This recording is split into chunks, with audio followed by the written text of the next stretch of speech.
And now, Newswatch at 5:30 continues.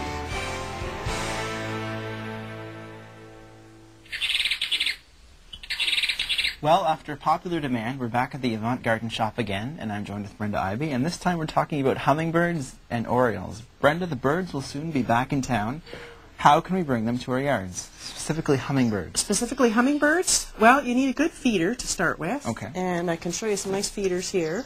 This type of feeder is called a saucer feeder, and the liquid is all in the bottom, so you don't have any trouble with leakage. A lot of those other styles that have the little tubes at the bottom, they always leak and they attract ants and makes for a big mess. These don't leak.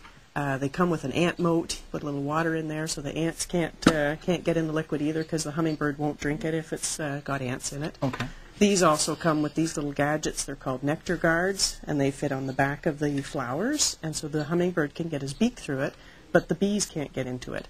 And that's another important thing, because hummingbirds won't drink the liquid if there's bees in it. Exactly. I noticed you have a product over here that aims to keep ants out as well. Yeah, this is for one if you have a feeder that doesn't have the ant moat built in. You can just hang this above your feeder. You can kind of see it here on the Oriole feeder. It's just hanging above the feeder itself, and so you fill that with water, and then the ants can't get across it because they can't swim. Okay. So that's one thing that you can do. Having a good feeder is a really good idea, and bringing out lots of plant material that the birds like. Is there any type of plants that hummingbirds specifically enjoy and will come back to your yards? They love red, obviously, because feeders are red. So red geraniums, anything with kind of a tubular flower, like a fuchsia, nice red fuchsia, they love that sort of thing. But anything bright and red. And if you're initially trying to attract them, if you don't have the red flowers or they haven't found them yet, even to hang a red flag out or a red scarf, they're really zooming in on that red color, and then they'll come to your feeder. That's a good tip to know. Now, I noticed right here there is this product, nectar, sugar. Now, tell me about this. Well, this is sort of a pre-made juice for the hummingbirds, because they like basically sugar water. Exactly. If you've got hummingbirds coming already, just stick with the sugar water, which is 4 to 1, 4 parts water to 1 part sugar. Or if you're trying to attract them, this is good. Or I have these other little boxes as well, which has the concentrate in it. And they basically mimic the nectar of the flower almost exactly. They have vitamin C, vitamin A, all kinds of wonderful things in it that the hummingbird really likes.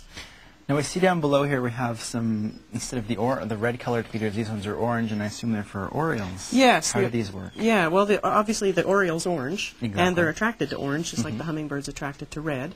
These work on the same concept where the liquid's on the bottom. They open up as well, so it's really easy to clean. And these have these little gadgets here, which are also like a nectar guard. So the bird can push his beak through it, but the bees can't get through it again. And orioles, just like hummingbirds, like the nectar. Not a lot of people realize that. And they also like jelly.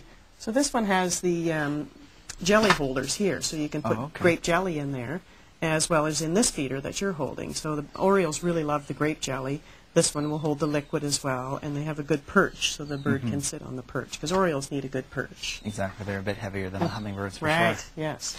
Well, Brenda, thanks for talking to me today. I think we did a good job here. I hear an oriole, if I'm not mistaken. You're not. That's good. All right. Thanks for talking to me today, and we'll see you next week on The Green Update.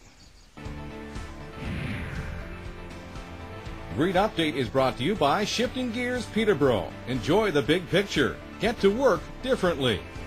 If you have any questions about today's episode of the Green Update, call Peterborough Green Up at 745-3238.